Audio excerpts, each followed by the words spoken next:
స్వేచ్ఛ ఉండాలంటే సంపాదన కన్నా ముందు ఒకరి అభిప్రాయం మీద మరొకరికి గౌరవం ఉండాలమ్మా. అమ్మ జన్మనిస్తే నాన్న జీవితాన్ని ఇవ్వాలి మచ్చా.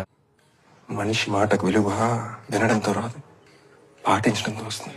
గెలవాలంటే ఎదురొచ్చిన అవకాశాన్ని అందుకోవడమే కాదు, వెనకున్న ప్రమాదాన్ని కూడా అంచనేయాలి. ఒకరి మీద కోపం ఇంకొకరి మీద చూపించకూడదు కదా.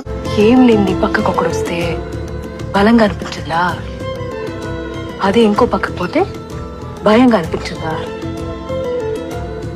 అట్లే ఏమి లేని సున్నా పక్కన ఒకటి చేరితే బలం ఎందుకు రాదురా, అది ఎందుకు కాదురా?